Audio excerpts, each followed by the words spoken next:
ವೀಕ್ಷಕರೇ, ಇದು ಸ್ಪರ್ಧಾತ್ಮಕ ಯುಗ. ಪ್ರತಿ ಕ್ಷೇತ್ರದಲ್ಲೂ ಸ್ಪರ್ಧೆ ಅನ್ನೋದು ಸರ್ವೇ ಸಾಮಾನ್ಯ.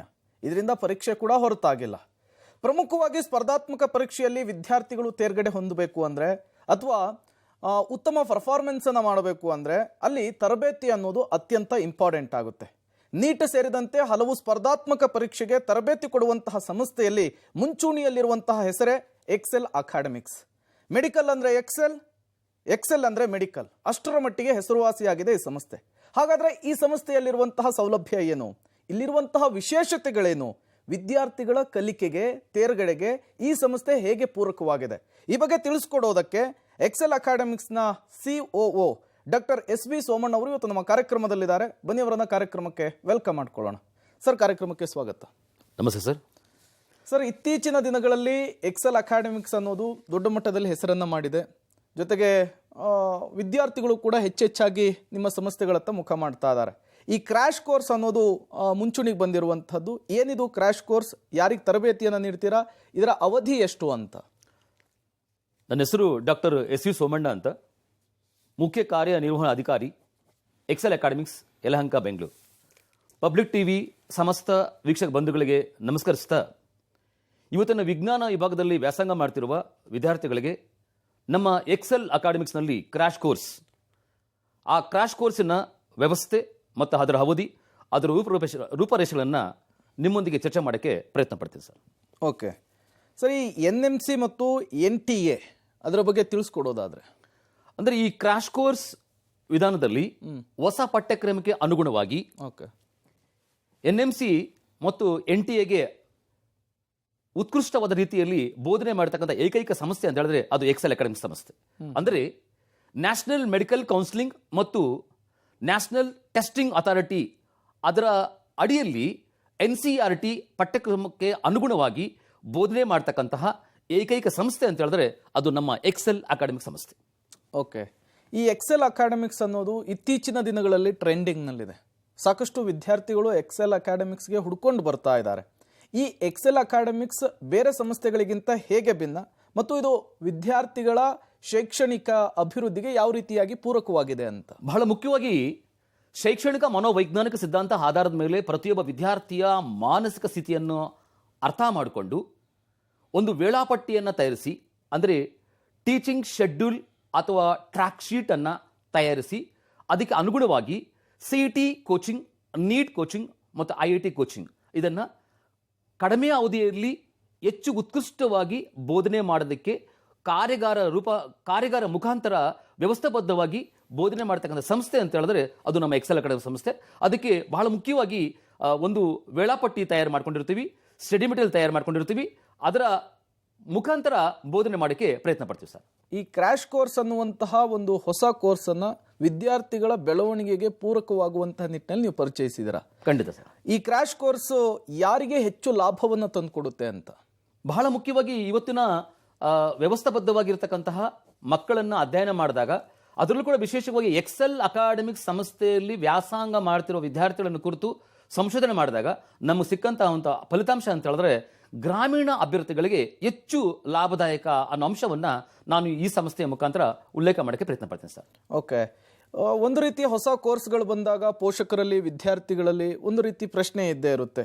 ಈ ಕೋರ್ಸನ್ನು ಸಂಸ್ಥೆ ಹೇಗೆ ನಿರ್ವಹಿಸುತ್ತೆ ಅನ್ನೋದು, ಅದ್ರ ಬಗ್ಗೆ ತಿಳಿಸ್ಕೊಡೋದಾದ್ರೆ? ಸಾಮಾನ್ಯವಾಗಿ ದ್ವಿತೀಯ PUC ವ್ಯಾಸಂಗ ಮುಗಿಸಿರಬೇಕು ಅಥವಾ ಈಗಾಗಲೇ ವ್ಯಾಸಂಗ ಮಾಡ್ತಿರಬೇಕು ಅಂತ ವಿದ್ಯಾರ್ಥಿಗಳಿಗೆ ಕಡಿಮೆ ಅವಧಿಯಲ್ಲಿ ಒಂದು ಕನಸನ್ನು ಒತ್ತು ಬಂದ ವಿದ್ಯಾರ್ಥಿಗಳಿಗೆ ಕಡಿಮೆ ಅವಧಿಯಲ್ಲಿ ವಿಶೇಷವಾಗಿ ಕ್ರ್ಯಾಶ್ ಕೋರ್ಸ್ ಮುಖಾಂತರ CET ಮತ್ತು ನೀಟ್ ಮತ್ತು IIT ಬೋಧನೆ ಮಾಡೋದ್ರ ಮುಖಾಂತರ ರ್ಯಾಂಕ್ಗಳ ಸುರುಮಳೆಗೈಯುವಂತಹ ಸಂದರ್ಭವನ್ನು ನಾನು ಈ ಸಂಸ್ಥೆ ಮುಖಾಂತರ ಹೇಳಕ್ಕೆ ಇಷ್ಟಪಡ್ತೀನಿ ಸರ್. ಈ ಪಠ್ಯಕ್ರಮ ಬದಲಾದಂತಹ ಸಂದರ್ಭದಲ್ಲಿ ವಿದ್ಯಾರ್ಥಿಗಳಿಗೆ ಹೆಲ್ಪ್ಫುಲ್ ಆಗುವಂತಹ ನಿಟ್ಟಿನಲ್ಲಿ ನಿಮ್ಮ ಸಂಸ್ಥೆ ಯಾವ ರೀತಿಯಾಗಿ ಕ್ರಮವನ್ನು ತೆಗೆದುಕೊಳ್ಳುತ್ತೆ ಅಂತ? ಅಂದರೆ ಬಹಳ ಮುಖ್ಯವಾಗಿ ಶೈಕ್ಷಣಿಕವಾಗಿ ಆಲೋಚನೆ ಮಾಡಿದಾಗ ಇವತ್ತು ಕರ್ನಾಟಕ ಮತ್ತು ಕರ್ನಾಟಕದ ಬೇರೆ ಬೇರೆ ಭಾಗಗಳಲ್ಲಿ ಕೋಚಿಂಗ್ ಸಂಸ್ಥೆಗಳು ಬಹಳಷ್ಟು ವಿರಳ. ಆದರೆ ಇಂತಹ ಸಂದರ್ಭದಲ್ಲಿ ಎಕ್ಸೆಲ್ ಅಕಾಡೆಮಿಕ್ಸ್ ಸಂಸ್ಥೆ ಹೊಸ ಪಠ್ಯಕ್ರಮಕ್ಕೆ ಅನುಗುಣವಾಗಿ, ಅದರಲ್ಲೂ ಕೂಡ ವಿಶೇಷವಾಗಿ ಎಷ್ಟು ಸಿಲೆಬಸ್ ಆಗಿದೆ, ಎಷ್ಟು ಸಿಲೆಬಸ್ನಲ್ಲಿ ಯಾವ ಪ್ರಶ್ನೆಗಳು ಬರುತ್ತೆ, ಯಾವ ಪ್ರಶ್ನೆಯನ್ನು ಹೇಗೆ ಅಭ್ಯಾಸ ಮಾಡಬೇಕು ಅನ್ನೋದನ್ನು ಪ್ರಾಯೋಗಿಕವಾಗಿ ಒಬ್ಬೊಬ್ಬ ವಿದ್ಯಾರ್ಥಿಯು ಕೂಡ ತಿದ್ದಿ ತೀಡಿ ಒಂದು ವ್ಯವಸ್ಥೆಬದ್ಧವಾಗಿ ಬೋಧನೆ ಮಾಡ್ತಕ್ಕಂಥ ವ್ಯವಸ್ಥೆ ನಮ್ಮಲ್ಲಿ ಇರೋದಕ್ಕೆ ಸಾಧ್ಯ ಸರ್. ಈ ಎಕ್ಸೆಲ್ ಅಕಾಡೆಮಿಕ್ಸ್ನಲ್ಲಿ ತರಬೇತಿಯ ವಿಧಾನ ಹೇಗಿರುತ್ತೆ ಮತ್ತು ಅದರ ರೂಪರೇಷೆಗಳು ಏನಾಗಿರುತ್ತೆ ಅಂತ? ಸಾಮಾನ್ಯವಾಗಿ ಮೊದಲಿಗೆ ಶೈಕ್ಷಣಿಕವಾಗಿ ನಾವು ಆಲೋಚನೆ ಮಾಡಕ್ಕೆ ಪ್ರಯತ್ನ ಪಟ್ಟಾಗ ಒಂದು ವೇಳಾಪಟ್ಟಿಯನ್ನು ತಯಾರು ಮಾಡ್ತೀವಿ, ಅಂದರೆ ಟ್ರ್ಯಾಕ್ ಶೀಟು. ಆ ಟ್ರ್ಯಾಕ್ ಶೀಟಿಗೆ ಅನುಗುಣವಾಗಿ ಎಷ್ಟು ಸಿಲೆಬಸ್ ಇದೆ, ಅದು ಫಿಸಿಕ್ಸ್ ಆಗಿರ್ಬೋದು, ಕೆಮಿಸ್ಟ್ರಿ ಆಗಿರ್ಬೋದು, ಮ್ಯಾಥ್ಸ್ ಆಗಿರ್ಬೋದು, ಬಯಾಲಜಿ ಆಗಿರ್ಬೋದು, ಆ ಸಿಲೆಬಸ್ಗೆ ಅನುಗುಣವಾಗಿ ಯಾವ ಸಂದರ್ಭದಲ್ಲಿ ಹೇಗೆ ಬೋಧನೆ ಮಾಡಬೇಕು, ಆ ಬೋಧನೆ ಮಾಡುವ ಸಂದರ್ಭದಲ್ಲಿ ಪರೀಕ್ಷೆ ಹೇಗೆ ಮಾಡಬೇಕು, ಮತ್ತೆ ಪರೀಕ್ಷೆ ಆದ ನಂತರ ಫಲಿತಾಂಶ ಹೇಗೆ ಮಾಡಬೇಕು ಅನ್ನೋದನ್ನು ಬಹಳ ಚೌಕಟ್ಟಿನಲ್ಲಿ ಉಲ್ಲೇಖ ಮಾಡೋಕ್ಕೆ ಸಾಧ್ಯ. ಅಂದರೆ ಪ್ರತಿನಿತ್ಯ ಬೆಳಗ್ಗೆ 8 ಗಂಟೆಯಿಂದ 1 ಗಂಟೆವರೆಗೂ ಫಿಸಿಕ್ಸ್, ಕೆಮಿಸ್ಟ್ರಿ, ಮ್ಯಾಥ್ಸ್, ಬಯಾಲಜಿ ಬೋಧನೆ ಇರುತ್ತೆ. 1 ಗಂಟೆಯಿಂದ 1:30 ತನಕ ಊಟದ ವ್ಯವಸ್ಥೆ ಇರುತ್ತೆ. 1:30 ತನಕ ಸಂಜೆ 5:20 ತನಕ ಪರೀಕ್ಷೆ ಇರುತ್ತೆ. ಅವತ್ತೇ ಆ ಪರೀಕ್ಷೆಗೆ ಸಂಬಂಧಪಟ್ಟಂತೆ ಫಲಿತಾಂಶವನ್ನು 6 ಗಂಟೆಗೆ ಫಲಿತಾಂಶವನ್ನು ನೀಡುವಂತಹ ಏಕೈಕ ಸಂಸ್ಥೆ ಅಂತ ಹೇಳಿದ್ರೆ ಅದು ಎಕ್ಸೆಲ್ ಅಕಾಡೆಮಿಕ್ ಸಂಸ್ಥೆ. ಓಕೆ, ಈ ಕ್ರ್ಯಾಶ್ ಕೋರ್ಸ್ ಅನ್ನೋದು ತುಂಬ ಶಾರ್ಟ್ ಟರ್ಮ್ ಒಂದು ತರಬೇತಿ ಕೊಡುವಂತಹದ್ದು. ತುಂಬ ಅವಧಿ ತುಂಬ ಕಡಿಮೆ ಇರುತ್ತೆ. ಅಷ್ಟರಲ್ಲಿಯೇ ನೀವು ವಿದ್ಯಾರ್ಥಿಗಳಿಗೆ ಪಾಸ್ ಆಗ್ಲಿಕ್ಕೆ ಬೇಕಾದಂತಹ ಶಿಕ್ಷಣವನ್ನು ಕೊಡ್ತೀರಿ. ಪ್ರತಿದಿನದ ಅವಧಿ ಎಷ್ಟಿರುತ್ತೆ, ಜೊತೆಗೆ ವಿಷಯವಾರು ಬೋಧನೆಯನ್ನು ಹೇಗೆ ಮಾಡ್ತೀರಿ ಅಂತ? ಇವತ್ತು ಕರ್ನಾಟಕ ರಾಜ್ಯದಲ್ಲಿ ಬೇರೆ ಬೇರೆ ಕೋಚಿಂಗ್ ಸಂಸ್ಥೆಗಳು ಇದ್ರೂ ಸಹ ಯಾಕೆ ಎಕ್ಸೆಲ್ ಅಕಾಡೆಮಿಕ್ ಸಂಸ್ಥೆಗೆ ಅತಿ ಹೆಚ್ಚು ವಿದ್ಯಾರ್ಥಿಗಳು ಬರ್ತಾರೆ ಅಂತ ಹೇಳಿದ್ರೆ 15 ವರ್ಷಗಳನ್ನು ಪೂರೈಸಿರ್ತಕ್ಕಂಥ ಈ ಒಂದು ಕೋಚಿಂಗ್ ಸಂಸ್ಥೆ ವಿದ್ಯಾರ್ಥಿಗಳಿಗೆ ಬೆನ್ನೆಲುಬಾಗಿ ನಿಂತುಕೊಳ್ಳೋದಕ್ಕೆ ಸಂಶಯವಿಲ್ಲ ಸರ್. ಅಂದರೆ ಪ್ರತಿಯೊಬ್ಬ ವಿದ್ಯಾರ್ಥಿಯನ್ನು ಗಮನದಲ್ಲಿಟ್ಟುಕೊಂಡು 2 ಗಂಟೆ ಫಿಸಿಕ್ಸ್, 2 ಗಂಟೆ ಕೆಮಿಸ್ಟ್ರಿ, 2 ಗಂಟೆ ಮ್ಯಾಥ್ಸ್, 2 ಗಂಟೆ ಬಯಾಲಜಿ ಈ ಥರ ಬೋಧನೆ ಮಾಡ್ತಾ ಅವರಿಗೆ ತರಬೇತಿ ಕೊಡ್ತಾ ಆ ತರಬೇತಿ ಅವಧಿಯಲ್ಲಿ ಅವರ ತಪ್ಪುಗಳನ್ನು ತಿದ್ದಿ ಆ ತಪ್ಪುಗಳನ್ನು ಸರಿಪಡಿಸಿ ಅವತ್ತೇ ಪರೀಕ್ಷೆ ಮಾಡಿ ಅವತ್ತೇ ರಿಸಲ್ಟ್ ಕೊಡ್ತೀವಿ. ಅಂದರೆ ವಿಶೇಷವಾಗಿ ನೀಟ್ ಅಂದರೆ national eligible come entrance test ಜೊತೆಗೆ ಮ್ಯಾಥ್ಸ್, ನೀಟು ಮತ್ತು ಮ್ಯಾಥ್ಸ್ ಮತ್ತು CET-ಯನ್ನು ಅಟ್ ಎ ಟೈಮ್ ಬೋಧನೆ ಮಾಡ್ತಕ್ಕಂಥ ರಾಜ್ಯದಲ್ಲಿ ಯಾವುದನ್ನು ಸಂಸ್ಥೆ ಅಂತ ಹೇಳಿದ್ರೆ ಅದು ಎಕ್ಸೆಲ್ ಅಕಾಡೆಮಿಕ್ಸ್ ಮಾತ್ರ ಸಾಧ್ಯ. ಓಕೆ, ಈ ನೀಟ್ ಎಕ್ಸಾಮಿನೇಷನ್ ಅನ್ನೋದು ಬಹಳಷ್ಟು ವಿದ್ಯಾರ್ಥಿಗಳಿಗೆ ಕಬ್ಬಿಣದ ಕಡಲೆ, ಅದರಲ್ಲೂ ಕೂಡ ಗ್ರಾಮೀಣ ಭಾಗದ ವಿದ್ಯಾರ್ಥಿಗಳಿಗೆ. ಅವರಿಗೆ ಈ ಪರೀಕ್ಷೆಯನ್ನು ಪಾಸ್ ಮಾಡುವಂತಹ ನಿಟ್ಟಿನಲ್ಲಿ ನೀವು ಆತ್ಮಸ್ಥೈರ್ಯ ತುಂಬುವ ಕೆಲಸವನ್ನು ಹೇಗೆ ಮಾಡ್ತೀರಿ ಅಂತ? ಖಂಡಿತವಾಗ್ಲೂ ಪ್ರತಿಯೊಬ್ಬ ವಿದ್ಯಾರ್ಥಿ ಕೂಡ ನಮ್ಮ ಎಕ್ಸೆಲ್ ಅಕಾಡೆಮಿಕ್ಸ್ ಬಂದಾಗ ಬಹಳಷ್ಟು ಭಯ ಪಡ್ತಿರ್ತಾರೆ. ಅಂದರೆ 2 ವರ್ಷ ಅಭ್ಯಾಸ ಮಾಡಿದ್ದೀವಿ, 2 ವರ್ಷ ಅಭ್ಯಾಸ ಮಾಡಿದ್ರು ಕೂಡ ನಮಗೆ ನೀಟಲ್ಲಿ ರ್ಯಾಂಕ್ ಬರ್ತಾ ಇಲ್ಲ. ಆದರೆ ಕೇವಲ 40ರಿಂದ 45 ದಿವಸ ಅಭ್ಯಾಸ ಮಾಡಿ ರ್ಯಾಂಕ್ ತಗೊಂಡಿರ್ತಕ್ಕಂಥ ಸಂದರ್ಭಗಳು ಬಹಳಷ್ಟು ಉಂಟು. 2013 ಮತ್ತು 14 ಸಾಲಿನಲ್ಲಿ ಬಹಳ ವಿದ್ಯಾರ್ಥಿಗಳು ನಮಗೆ ಕ್ರ್ಯಾಶ್ ಕೋರ್ಸ್ಗೆ ಬಂದಾಗ ಅದರಲ್ಲಿ ಸಂಜನಾ ಅಂತ ವಿದ್ಯಾರ್ಥಿ ಕೇವಲ 40ರಿಂದ 45 ದಿನಗಳ ಕಾಲ ಅಭ್ಯಾಸ ಮಾಡಿ ಮೆಡಿಕಲ್ ರ್ಯಾಂಕ್ ತಗೊಂಡಿರೋ ಉದಾಹರಣೆ ನಮ್ಮಲ್ಲಿದೆ ಸರ್. ಅಂದರೆ ವಿಶೇಷವಾಗಿ ಮೊದಲಿಗೆ ಮಕ್ಕಳಿಗೆ ನೀಟ್ ಅಂದರೆ ಏನು, ಅದರಲ್ಲಿ ನೀಟ್ನಲ್ಲಿ ಎಷ್ಟು ಪ್ರಶ್ನೆಗಳು ಬರ್ತವೆ, ಎಷ್ಟು ಮಾರ್ಕ್ಸ್ ಬರ್ತವೆ ಅದನ್ನು ಮೊದಲಿಗೆ ಪರಿಚಯ ಮಾಡಿಸ್ತೀವಿ. ಅಂದರೆ ನೀಟ್ ಅದರಲ್ಲಿ ಕೂಡ ವಿಶೇಷವಾಗಿ ಫಿಸಿಕ್ಸ್ 180 ಮಾರ್ಕ್ಸ್ ಇರುತ್ತೆ, ಕೆಮಿಸ್ಟ್ರಿ 180 ಮಾರ್ಕ್ಸ್ ಇರುತ್ತೆ, ಬಾಟ್ನಿ ಝೂಲಾಜಿ 360 ಮಾರ್ಕ್ಸ್ ಇರುತ್ತೆ. ಒಟ್ಟು 720 ಮಾರ್ಕ್ಸ್ ಇರುತ್ತೆ. 720 ಮಾರ್ಕ್ಸ್ಗೆ ಎಷ್ಟು ಪ್ರಶ್ನೆಗಳು ಬರ್ತವೆ? 180 ಪ್ರಶ್ನೆಗಳು ಬರ್ತವೆ. ಆ 180 ಪ್ರಶ್ನೆಗಳಲ್ಲಿ ಒಂದು ಪ್ರಶ್ನೆಯನ್ನು ಹೇಗೆ ಅಭ್ಯಾಸ ಮಾಡಬೇಕು ಮತ್ತು ಯಾವ ಪ್ರಶ್ನೆಗೆ ಎಷ್ಟು ಸಮಯ ಕೊಡಬೇಕು ಅನ್ನೋದನ್ನು ಬಹಳ ನಿಖರವಾಗಿ ಅವರ ಮಾನಸಿಕ ಅನುಗುಣವಾಗಿ ಪ್ರತಿಯೊಬ್ಬ ವಿದ್ಯಾರ್ಥಿಯ ಪಕ್ಕದಲ್ಲಿ ಕೂತು ತಿದ್ದಿ ತೀಡಿ ಅವರಿಗೆ ಒಂದು ಆತ್ಮಸ್ಥೈರ್ಯವನ್ನು ಕೊಡ್ತಕ್ಕಂಥ ಸಂಸ್ಥೆ ಅಂತ ಹೇಳಿದ್ರೆ ಅದು ಎಕ್ಸೆಲ್ ಅಕಾಡೆಮಿಕ್ ಸಂಸ್ಥೆ ಮಾತ್ರ ಸಾಧ್ಯ. ಓಕೆ, ನೀಟ್ ಮತ್ತು ಮ್ಯಾಥ್ಸ್ ಜೊತೆಗೆ CET ಮೂರಕ್ಕೂ ಕೂಡ ಏಕಕಾಲಕ್ಕೆ ತರಬೇತಿಯನ್ನು ಕೊಡ್ತೀವಿ ನಾವು ಅಂತ ಹೇಳ್ತಾ ಇದ್ರಿ. ಅದು ಕೂಡ 45 ದಿನಗಳಲ್ಲಿ. ಹೇಗೆ ತರಬೇತಿಯನ್ನು ಕೊಡಲಿಕ್ಕೆ ಸಾಧ್ಯ ಅಂತ? ಅದು ಬರೀ ಕ್ರಾಶ್ ಕೋರ್ಸ್ನಲ್ಲಿ ನೀಟ್ ಮಾತ್ರ ಕೊಡ್ಬೋದು ಅಥವಾ CET ಮಾತ್ರ ಕೊಡ್ಬೋದು. ಆದರೆ ಎಕ್ಸೆಲ್ ಅಕಾಡೆಮಿಕ್ಸ್ ನಲ್ಲಿ ನೀಟ್ ಜೊತೆಗೆ ಮ್ಯಾಥಮೆಟಿಕ್ಸ್ ಅನ್ನು ಬೋಧನೆ ಮಾಡ್ತಾ ವಿದ್ಯಾರ್ಥಿಗಳಲ್ಲಿ ಅಡಗಿರತಕ್ಕಂಥ ಭಯವನ್ನು ಹೋಗ್ಲಾಡಿಸ್ತಾ, ವಿಶೇಷವಾಗಿ ಅವರಲ್ಲಿರ್ತಕ್ಕಂಥ ಸಂಶಯಗಳನ್ನು ಹೋಗ್ಲಾಡಿಸಿ ಪರಿಪಕ್ವವಾಗಿ ಬೋಧನೆ ಮಾಡಿಕೊಡ್ತಾ, ಅಂದರೆ ನೀಟು ಮತ್ತು ಮ್ಯಾಥ್ಸ್ ಎರಡನ್ನೂ ಕೂಡ ಬೋಧನೆ ಮಾಡೋದಕ್ಕೆ ಅವಕಾಶ ಕಲ್ಪಿಸಿರ್ತಕ್ಕಂಥ ವ್ಯವಸ್ಥಾಬದ್ಧವಾಗಿ ಕೋಚಿಂಗ್ ಕೊಡ್ತಕ್ಕಂಥ ಸಂಸ್ಥೆ ನಮ್ಮ ಎಕ್ಸೆಲ್ ಅಕಾಡೆಮಿಕ್ಸ್ ಅಂತ ಧೈರ್ಯಗಳಕ್ಕೆ ಸಾಧ್ಯ ಸರ್. ಇನ್ನು ನೀಟ್ನಲ್ಲಿ ವಿಭಾಗೀಕರಣ ಇರುತ್ತೆ ಅನ್ನೋದು ಹೇಳ್ತಾ ಇದ್ರಿ. ಆ ರೀತಿ ಇದ್ರೆ ಅದರ ವಿಂಗಡಣೆ ಹೇಗೆ ಮಾಡ್ತೀರಾ, ಡಿವೈಡ್ ಹೇಗೆ ಮಾಡ್ತೀರಾ ಅಂತ? ಸಾಮಾನ್ಯವಾಗಿ ವಿದ್ಯಾರ್ಥಿಗಳಲ್ಲಿ ಇವತ್ತು ಸಂಶಯಗಳಿದ್ದಾವೆ ಮತ್ತು ನೀಟ್ ಬಗ್ಗೆ ಕೂಡ ಅನೇಕ ಗೊಂದಲಗಳಿದ್ದಾವೆ.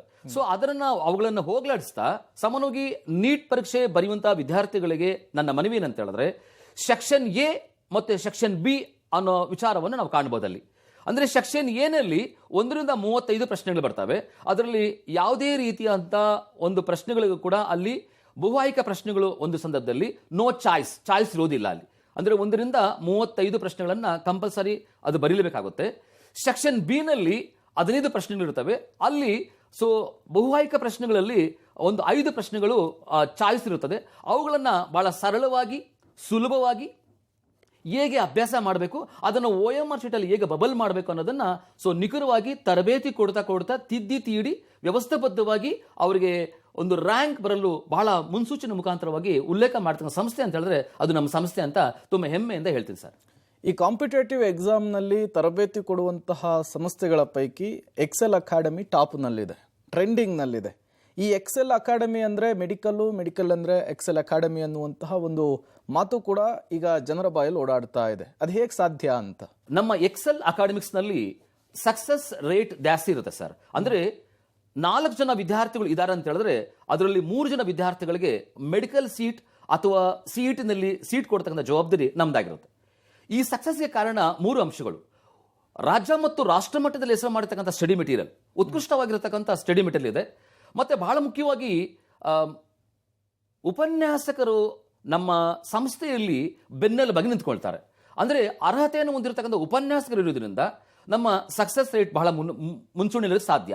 ಅದೇ ರೀತಿಯಾಗಿ ನಮ್ಮ ಪ್ಲಾನ್ ಅಂದರೆ ಯಾವ ಸಂದರ್ಭದಲ್ಲಿ ಹೇಗೆ ಬೋಧನೆ ಮಾಡಬೇಕು, ಕೇವಲ 45 ದಿನದಲ್ಲಿ ಯಾವ ಚಾಪ್ಟರ್ನಲ್ಲಿ ಹೇಗೆ ಬೋಧನೆ ಮಾಡಬೇಕು, ಆ ಚಾಪ್ಟರ್ನಲ್ಲಿ ಯಾವ ಥರ ಪ್ರಶ್ನೆ ಬರುತ್ತೆ, ಯಾವ ಚಾಪ್ಟರ್ಗೆ ಹೆಚ್ಚು ಒತ್ತು ಕೊಡಬೇಕು, ಯಾವ ಚಾಪ್ಟರ್ಗೆ ಕಡಿಮೆ ಒತ್ತು ಕೊಡಬೇಕು ಅನ್ನೋದನ್ನು ಪ್ರಾಯೋಗಿಕವಾಗಿ ಅಭ್ಯಾಸ ಮಾಡಿಸ್ತಾ ವಿದ್ಯಾರ್ಥಿಗಳ ಮತ್ತು ಅವರ ರ್ಯಾಂಕ್ ಬರಲು ಧೈರ್ಯ ತುಂಬೋದಕ್ಕೆ ಒಂದು ರಾಜ್ಯ ಮತ್ತು ರಾಷ್ಟ್ರ ಮಟ್ಟದಲ್ಲಿ ಹೆಸರು ಮಾಡಿರ್ತಕ್ಕಂಥ ಸ್ಟಡಿ ಮೆಟೀರಿಯಲ್, 2ನೇದು ಉತ್ಕೃಷ್ಟವಾಗಿರ್ತಕ್ಕಂಥ ಉಪನ್ಯಾಸಕರು, 3ನೇದು ನಮ್ಮ ಟ್ರ್ಯಾಕ್ ಶೀಟ್ ಅಂದರೆ ನಮ್ಮ ಪ್ಲಾನ್.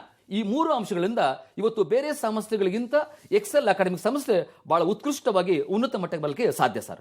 ವೀಕ್ಷಕರೇ, ನಾವು ಎಕ್ಸೆಲ್ ಅಕಾಡೆಮಿಯ ಬಗ್ಗೆ ಮಾತನಾಡ್ತಾ ಇದ್ವಿ. ಯಾಕಾಗಿ ವಿದ್ಯಾರ್ಥಿಗಳು ಇಲ್ಲಿ ತರಬೇತಿಯನ್ನು ಪಡಿಬೇಕು, ತರಬೇತಿಯನ್ನು ಪಡೆದ್ರೆ ಹೇಗೆ ರ್ಯಾಂಕನ್ನು ಬರಬಹುದು ಅನ್ನೋದರ ಬಗ್ಗೆ ಮಾಹಿತಿಯನ್ನು ಕೊಡ್ತಾ ಇದ್ರು ಡಾಕ್ಟರ್ SP ಸೋಮಣ್ಣ ಅವರು. ಮತ್ತಷ್ಟು ಮಾಹಿತಿಯನ್ನು ಅವರಿಂದ ಪಡಿತಾ ಹೋಗೋಣ. ಸರ್, ನೀವು ಹೇಳ್ತಾ ಇದ್ರಿ ಪ್ರತಿ ವರ್ಷವೂ ಕೂಡ ಉತ್ತಮ ರಿಸಲ್ಟ್ ಬರುತ್ತೆ, ಒಳ್ಳೊಳ್ಳೆ ರ್ಯಾಂಕ್ಗಳನ್ನು ವಿದ್ಯಾರ್ಥಿಗಳು ಪಡಿತಾ ಇದ್ದಾರೆ ಅಂಥೇಳಿ. ಈ ಫಲಿತಾಂಶದ ವಿಚಾರದಲ್ಲಿ ಯಾವ ರೀತಿ ಪ್ರೋಗ್ರೆಸ್ ಇದೆ ಸಂಸ್ಥೆದು, ಮತ್ತು ಪ್ರೀವಿಯಸ್ ರಿಸಲ್ಟ್ ಬಗ್ಗೆ ತಿಳಿಸ್ಕೊಡೋದಾದ್ರೆ? ಸರ್, ಬಹಳ ಮುಖ್ಯವಾಗಿ ಒಂದು ಒಳ್ಳೆಯ ಪ್ರಶ್ನೆಯನ್ನು ಕೇಳಿದಾರ. ನಮ್ಮ ಎಕ್ಸೆಲ್ ಅಕಾಡೆಮಿಕ್ಸ್ ನಲ್ಲಿ ಪ್ರತಿ ಚಾಪ್ಟರ್ಗೂ ಒಂದು ಪರೀಕ್ಷೆಯನ್ನು ಮಾಡ್ತೀವಿ. ಎಕ್ಸೆಲ್ ಅಕಾಡೆಮಿಕ್ಸ್ ನಲ್ಲಿ ಫಲಿತಾಂಶ ತುಂಬಾ ಚೆನ್ನಾಗಿ ಬರ್ತಾ ಇದೆ. ವೆರಿ ಗುಡ್ ರಿಸಲ್ಟ್, ತುಂಬಾ ಚೆನ್ನಾಗಿ ಒಳ್ಳೆ ರಿಸಲ್ಟ್ ಬರ್ತಾ ಇದೆ. ಬೇರೆ ಒಂದು ಕೋಚಿಂಗ್ ಸಂಸ್ಥೆಗಳಿಗೆ ಹೋಲಿಕೆ ಮಾಡಿದಾಗ ಇಲ್ಲಿ ಅತಿ ಹೆಚ್ಚು ವಿದ್ಯಾರ್ಥಿಗಳು ದಾಖಲಾತಿಯನ್ನು ಕೂಡ ಪಡ್ಕೊಂತಾರೆ. ಉದ್ದೇಶ ಅಂತ ಹೇಳಿದ್ರೆ ಪ್ರತಿಯೊಬ್ಬ ಉಪನ್ಯಾಸಕ ಶೈಕ್ಷಣಿಕ ಮನೋವೈಜ್ಞಾನಿಕ ಸಿದ್ಧಾಂತ ಆಧಾರದ ಮೇಲೆ ಪ್ರತಿಯೊಬ್ಬ ವಿದ್ಯಾರ್ಥಿಯ ಮಾನಸಿಕ ಸ್ಥಿತಿಯನ್ನು ಅರ್ಥ ಮಾಡಿಕೊಂಡು ಯೂನಿಟ್ ಟೆಸ್ಟ್ ಮಾಡೋದ್ರ ಮುಖಾಂತರ, ಚಾಪ್ಟರ್ ವೈಸ್ ಟೆಸ್ಟ್ ಮಾಡೋದ್ರ ಮುಖಾಂತರ ಮತ್ತು ಗ್ರ್ಯಾಂಡ್ ಟೆಸ್ಟ್ ಮುಖಾಂತರ ವಿದ್ಯಾರ್ಥಿಗಳಲ್ಲಿ ಅಡಗಿರ್ತಕ್ಕಂಥ ಒಂದು ಸಂಶಯಗಳನ್ನು ಹೋಗಲಾಡಿಸಿ ಮೊದಲಿಗೆ ಬಂದಾಗ ಎಲ್ಲರೂ ಕೂಡ ಭಯಪಡ್ತಾರೆ. ಎಕ್ಸೆಲ್ ಅಕಾಡೆಮಿಕ್ಸ್ ತುಂಬಾ ಉತ್ಕೃಷ್ಟವಾಗಿಂತ ಬೋಧನೆ ಮಾಡ್ತಾರೆ ಮತ್ತು ಹೆಚ್ಚು ವರ್ಕ್ ಮಾಡ್ತಾರೆ ಅಂತ. ಆದರೆ ಹೋಗೋವಾಗ ಹೇಳ್ತಾರೆ, ಖಂಡಿತವಾಗ್ಲೂ ಕೂಡ ನಾವು ತುಂಬಾ ಖುಷಿ ಪಡ್ತಾ ಇದ್ದೀವಿ. 45 ದಿನಗಳ ಕಾಲ ನಾವಿಲ್ಲಿ ಅಭ್ಯಾಸ ಮಾಡ್ತಾ ಒಂದು ಹೊಸ ದಿಕ್ಕಿನ ಕಡೆ ರ್ಯಾಂಕ್ ತಗೊಳ್ಳೋಕೆ ಸಾಧ್ಯ ಆಯಿತು. ಅದಕ್ಕೆ ಅನೇಕ ಮಕ್ಕಳು ಹೇಳ್ತಾರೆ ಎಕ್ಸೆಲ್ ಅಂದ್ರೆ ಮೆಡಿಕಲ್ ಅಂದ್ರೆ ಎಕ್ಸೆಲ್ ಅಂತ. ಪೋಷಕರು ಹುಡುಕುವಂತಹದ್ದೇ ಮೂಲ ಸೌಕರ್ಯ ಹೇಗಿರುತ್ತೆ ಒಂದು ಸಂಸ್ಥೆಯಲ್ಲಿ ಅಂತ ಹೇಳಿ. ಈ ಎಕ್ಸೆಲ್ ಅಕಾಡೆಮಿಕ್ಸ್ ನಲ್ಲಿ ಮೂಲ ಸೌಕರ್ಯ ಯಾವ ರೀತಿ ಇದೆ ತಿಳಿಸ್ಕೊಡೋದಾದ್ರೆ? ಬಹಳ ಮುಖ್ಯವಾಗಿ ಒಂದು ಸಂಸ್ಥೆ ಬಹಳ ಎತ್ತರಕ್ಕೆ ಬೆಳಿಬೇಕಂದಾಗ ವಿದ್ಯಾರ್ಥಿಗಳು ನಮಗೆ ಬೆನ್ನೆಲುಬು. ವಿಶೇಷವಾಗಿ ವಿದ್ಯಾರ್ಥಿ ಉಳ್ಕೊಳ್ತಕ್ಕಂಥ ವ್ಯವಸ್ಥೆ ಬಹಳ ಮುಖ್ಯ. ಅಂದ್ರೆ ಹಾಸ್ಟೆಲ್ ವ್ಯವಸ್ಥೆಯಲ್ಲಿ ಉತ್ಕೃಷ್ಟವಾಗಿರತಕ್ಕಂಥ ಊಟದ ವ್ಯವಸ್ಥೆ, ಬೆಳಗ್ಗೆ ಟಿಫನ್ ಆಗಿರ್ಬೋದು, ಮಧ್ಯಾಹ್ನ ಊಟ ಆಗಿರ್ಬೋದು, ರಾತ್ರಿ ಡಿನ್ನರ್ ಆಗಿರ್ಬೋದು, ತುಂಬಾ ಚೌಕಟ್ಟಿನಲ್ಲಿ ಎಲ್ಲರೂ ಊಟ ಮಾಡತಕ್ಕಂಥ ಸಂದರ್ಭದ ನಿಟ್ಟಿನಲ್ಲಿ ಎಲ್ಲ ಭಾಗದ ವಿದ್ಯಾರ್ಥಿಗಳು ಕೂಡ ಉಪಯೋಗ ರೀತಿಯಲ್ಲಿ ಬಹಳ ಉನ್ನತ ಮಟ್ಟದಲ್ಲಿ ವ್ಯವಸ್ಥೆ ಇರುತ್ತೆ. ಒಂದು ಅವರಿಗೆ ಅನುಕೂಲವಂತ ಮೂಲ ಸೌಕರ್ಯಗಳನ್ನು ಒದಗಿಸಿ ಅವರಿಗೆ ಕೋಚಿಂಗ್ ಕೊಡ್ತಾ, ಆ ಕೋಚಿಂಗ್ ಕೊಡೋದ್ರ ಮುಖಾಂತರ ರಾತ್ರಿ ಡಿನ್ನರ್ ಆದ್ಮೇಲೂ ಕೂಡ ಅವರಿಗೆ ವಿಶೇಷವಾಗಿ ಒಂದು ಕೋಚಿಂಗ್ ಕೊಡ್ತಕ್ಕಂಥ ವ್ಯವಸ್ಥೆ ಎಲ್ಲವನ್ನು ಕೂಡ ತುಂಬಾ ಚೌಕಟ್ಟಿನಲ್ಲಿ ಮಾಡ್ತೀವಿ ಅಂತ ಹೇಳಿ ಈ ಸಂಸ್ಥೆಯ ಮುಖ್ಯಸ್ಥನಾಗಿ ಬಹಳ ಮುಖ್ಯವಾಗಿ ನಿಮ್ಮೊಂದಿಗೆ ಚರ್ಚೆ ಮಾಡೋಕ್ಕೆ ಪ್ರಯತ್ನ ಪಡ್ತೇನೆ ಸರ್. ಪ್ರತಿ ವರ್ಷದಿಂದ ವರ್ಷಕ್ಕೆ ರ್ಯಾಂಕಿಂಗ್ ಸಂಖ್ಯೆ ಕೂಡ ಜಾಸ್ತಿ ಆಗ್ತಾ ಇದೆ ಅಂತ ತಿಳಿಸ್ತಾ ಇದ್ರಿ. ಹೇಗೆ ಸರ್ ಇದೆಲ್ಲ ಪಾಸಿಬಲ್? ಈಗ ನಮ್ಮಲ್ಲಿ 11ನೇ ರ್ಯಾಂಕ್ ಬಂದಿದೆ. ಅಂದ್ರೆ ಕ್ರಾಶ್ ಕೋರ್ಸ್ ಅಭ್ಯಾಸ ಮಾಡ್ತಾ 11ನೇ ರ್ಯಾಂಕು, 16ನೇ ರ್ಯಾಂಕು, 18ನೇ ರ್ಯಾಂಕು, 30ನೇ ರ್ಯಾಂಕು, ಈ ತರ ರ್ಯಾಂಕ್ಗಳನ್ನು ಪಡ್ಕೊಳ್ಬೇಕು ಸಂದರ್ಭ ಬಹಳ ವಿರಳ ಬೇರೆ ಕಡೆ. ಅಂದ್ರೆ ಎಕ್ಸೆಲ್ ಅಕಾಡೆಮಿಕ್ಸ್ ಅಲ್ಲಿ ಇದು ಹೇಗೆ ಸಾಧ್ಯ ಅಂತ ಹೇಳಿದ್ರೆ, ಉಪನ್ಯಾಸಕ ಪ್ರತಿಯೊಬ್ಬ ವಿದ್ಯಾರ್ಥಿಯನ್ನ ಪ್ರತ್ಯೇಕವಾಗಿ ಪಕ್ಕದಲ್ಲಿ ಕೂತು ಅವರ ತಪ್ಪುಗಳನ್ನು ತಿದ್ದಿ ತೀಡಿ ಅವರ ಸಂಶಯಗಳನ್ನು ಹೋಗಲಾಡಿಸಿ ಅವರಿಗೆ ಉತ್ಕೃಷ್ಟವಂತ ರ್ಯಾಂಕ್ ಕೊಡೋದಕ್ಕೆ ನಮ್ಮ ಉಪನ್ಯಾಸಕ ಬೆನ್ನೆಲುಬಾಗಿರೋದ್ರಿಂದ ಸೊ ನಮ್ಗೆ ಈಸಿಯಾಗಿ ರ್ಯಾಂಕ್ ಬರಲು ಸಾಧ್ಯ ಸರ್. ಓಕೆ, ರಾಜ್ಯದ ಮೂಲೆ ಮೂಲೆಯಿಂದ ಹೊರ ರಾಜ್ಯಗಳಿಂದ ಎಕ್ಸೆಲ್ ಅಕಾಡೆಮಿಯಲ್ಲೇ ನಾವು ಕಲಿಬೇಕು ನೀಟ್ ಎಕ್ಸಾಮನ್ನು ಫೇಸ್ ಮಾಡಲಿಕ್ಕೆ ಅಥವಾ ಸ್ಪರ್ಧಾತ್ಮಕ ಪರೀಕ್ಷೆಗಳನ್ನು ಎದುರಿಸಲಿಕ್ಕೆ ಅಂತೇಳಿ ವಿದ್ಯಾರ್ಥಿಗಳು ಬರ್ತಾರೆ ಅಂತ ಹೇಳ್ತಾ ಇದ್ರಿ. ಅವರಿಗೆ ಪೂರಕವಾದಂತಹ ಹಾಸ್ಟೆಲ್ನ ವ್ಯವಸ್ಥೆ ಯಾವ ರೀತಿ ಇದೆ ಸಂಸ್ಥೆಯಲ್ಲಿ ಅಂತ? ವ್ಯವಸ್ಥಾಬದ್ಧವಾಗಿ ಸ್ಟಡಿ ಮೆಟೀರಿಯಲ್, ವ್ಯವಸ್ಥಾಬದ್ಧವಾಗಿ ಬೋಧನೆ ಮತ್ತು ವ್ಯವಸ್ಥಾಬದ್ಧವಾಗಿ ಪರೀಕ್ಷೆ. ಎಕ್ಸೆಲ್ ಅಕಾಡೆಮಿಕ್ಸ್ನಲ್ಲಿ ಸೊ ಟ್ರ್ಯಾಕ್ ಶೀಟ್ಗೆ ಅನುಗುಣವಾಗಿ ವ್ಯವಸ್ಥಾಬದ್ಧವಾಗಿ ಬೋಧನೆ ಮಾಡ್ತಾ ಅವನ ಆರೋಗ್ಯವನ್ನ ವಿಚಾರಿಸುವುದ ನಿಟ್ಟಿನಲ್ಲಿ ಅವನಿಗೆ ಏನೆಲ್ಲ ಹಾಸ್ಟೆಲ್ ಸೌಲಭ್ಯ ಬೇಕು, ಹಾಸ್ಟೆಲ್ ಸೌಲಭ್ಯದಲ್ಲಿ ಬರತಕ್ಕಂಥ ಎಲ್ಲ ಸೌಲಭ್ಯಗಳನ್ನು ಕೂಡ ಒದಗಿಸ್ಕೊಡುತ್ತಾ ಯಾವುದೇ ರೀತಿ ಸಂಶಯ ಬರದೆ ಯಾವುದೇ ರೀತಿಯ ಅನಾರೋಗ್ಯ ಇಲ್ಲದೆ ಸೊ ಒಂದು ಆರೋಗ್ಯಪೂರ್ಣಕವಾಗಿರ್ತಕ್ಕಂಥ ನಿಟ್ಟಿನಲ್ಲಿ ಆಹಾರವನ್ನು ಕೊಡ್ತಾ ಆರೋಗ್ಯಪೂರ್ಣವಾಗಿರ್ತಕ್ಕಂತಹ ತರಬೇತಿಯನ್ನು ಕೊಡ್ತಾ ರಾಜ್ಯ ಮತ್ತು ರಾಷ್ಟ್ರ ಮಟ್ಟದಲ್ಲಿ ಅವನು ಹೆಸರು ಗಳಿಸುವ ನಿಟ್ಟಿನಲ್ಲಿ ಅವನಿಗೆ ರ್ಯಾಂಕ್ಗಳನ್ನು ಕೊಡುವುದರ ನಿಟ್ಟಿನಲ್ಲಿ ಇವತ್ತು ಎಕ್ಸೆಲ್ ಅಕಾಡೆಮಿಕ್ ಸಂಸ್ಥೆ ಬಹಳ ಹೆಮ್ಮರವಾಗಿ ಬೆಳೆದಿದೆ ಸರ್. ಓಕೆ, ನಿಮ್ಮ ಸಂಸ್ಥೆಯಲ್ಲಿ ಉತ್ತಮವಾದಂತಹ ಹಾಸ್ಟೆಲ್ ವ್ಯವಸ್ಥೆ ಇದೆ ಅಂತ ತಿಳಿಸ್ತಾ ಇದ್ರಿ. ಈ ಕೋಚಿಂಗ್ ಅವರ್ನಲ್ಲಿ ಒಂದಿಷ್ಟು ವಿದ್ಯಾರ್ಥಿಗಳು ಮಾಹಿತಿಯನ್ನು ಪಡೆದುಕೊಳ್ತಾರೆ, ಜ್ಞಾನಾರ್ಜನೆಯನ್ನು ಮಾಡ್ತಾರೆ. ಹಾಸ್ಟೆಲ್ಗೆ ಹೋದ್ಮೇಲೂ ಕೂಡ ಸ್ಟಡಿ ಅನ್ನೋದು ತುಂಬಾ ಇಂಪಾರ್ಟೆಂಟ್ ಆಗುತ್ತೆ. ಹಾಸ್ಟೆಲ್ನಲ್ಲಿ ಈ ಸ್ಟಡಿ ಅವರ್ ಅನ್ನೋ ತರ ಏನಾದರೂ ಕಾನ್ಸೆಪ್ಟ್ ಇದೆಯಾ? ಖಂಡಿತ ಸರ್. ಅಂದ್ರೆ ಇಲ್ಲಿ ವಿಶೇಷವಾಗಿ ಬೇರೆ ಕಡೆಯಿಂದ ಬಂದಂತ ವಿದ್ಯಾರ್ಥಿಗಳಿಗೆ ಹಾಸ್ಟೆಲ್ ಸೌಲಭ್ಯ ಇರುತ್ತೆ. ಅದರಲ್ಲೂ ಕೂಡ ಹೆಣ್ಣು ಮಕ್ಕಳಿಗೆ ಪ್ರತ್ಯೇಕವಂತ ಡಿಲೆಕ್ಸ್ ಹಾಸ್ಟೆಲ್ ಮತ್ತೆ ಗಂಡು ಮಕ್ಕಳಿಗೆ ಪ್ರತ್ಯೇಕವಂತ ಡಿಲೆಕ್ಸ್ ಹಾಸ್ಟೆಲ್ ಇರುತ್ತೆ. ಊಟ ಆದ ನಂತರ ಕೂಡ ಅಲ್ಲಿ ಸೀನಿಯರ್ಸ್ ಆಗಿರ್ತಕ್ಕಂಥ ಲೆಕ್ಚರರ್ಸು ಅವರು ಬೆಳಗ್ಗೆಯಿಂದ ಸಂಜೆ ತನಕ ಯಾವ ರೀತಿಯಲ್ಲಿ ಅಭ್ಯಾಸ ಮಾಡಿದ್ದಾರೆ, ಏನು ಸಂಶಯಗಳಿದ್ದಾವೆ, ಆ ಸಂಶಯಗಳನ್ನು ಹೋಗಲಾಡಿಸ್ತಾ ಸುಮಾರು ರಾತ್ರಿ 11-11:30 ತನಕ ಹಾಸ್ಟೆಲ್ನಲ್ಲಿ ಊಟ ಆದ ನಂತರ ಕೂಡ ಗಮನಿಸಿ ಅವರ ತಪ್ಪುಗಳನ್ನು ತಿದ್ದಿ ಅವರಿಗೆ ಧೈರ್ಯವನ್ನು ತುಂಬತಕ್ಕಂಥ ಸಂಸ್ಥೆ ಅಂತ ಹೇಳಿದ್ರೆ ಅದು ಎಕ್ಸೆಲ್ ಅಕಾಡೆಮಿಕ್ಸ್ ಮಾತ್ರ ಸಾಧ್ಯ ಸರ್.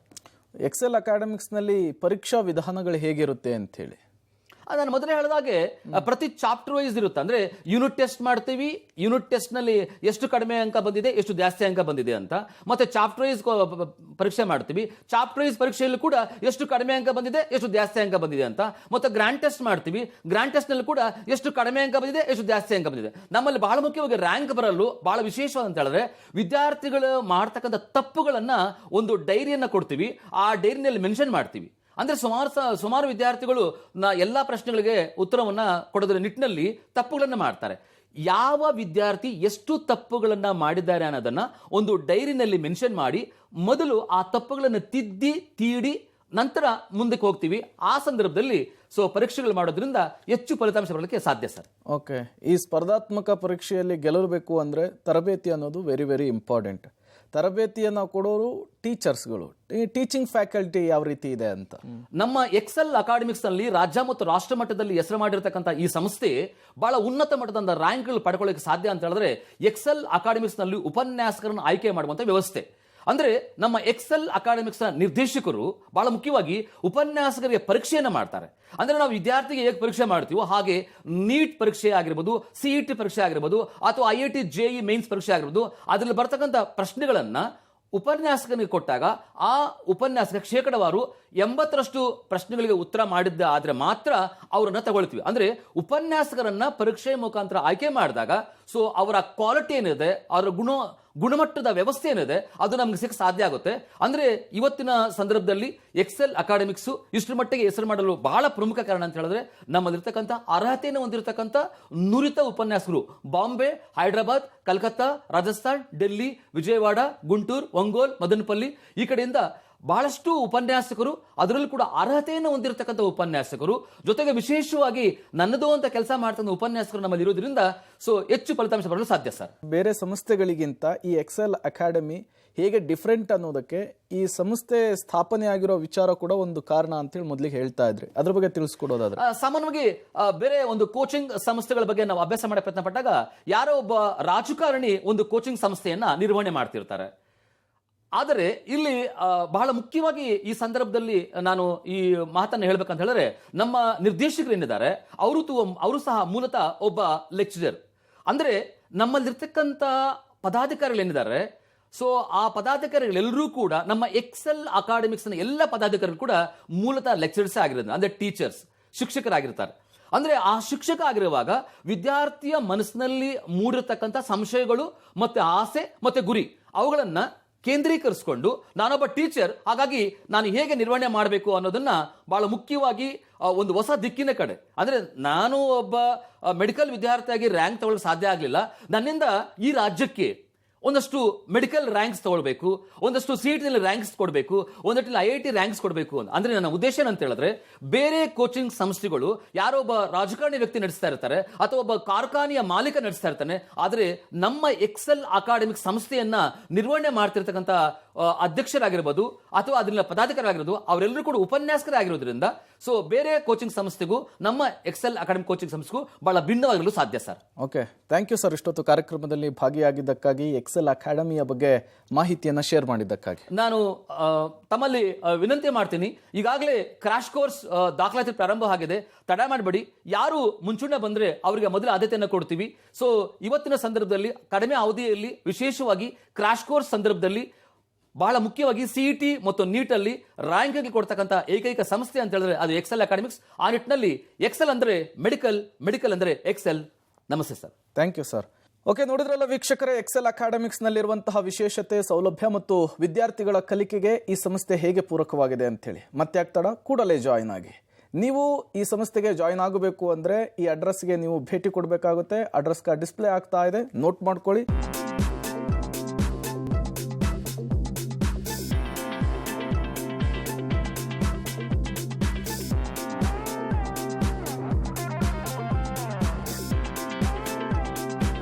ಇದಾಗಿತ್ತು ಈ ಹೊತ್ತಿನ ವಿಶೇಷ. ನೆನಪಿರ್ಲಿ, ನ್ಯೂಸ್ ಅಂದ್ರೆ ಪಬ್ಲಿಕ್ ಟಿವಿ.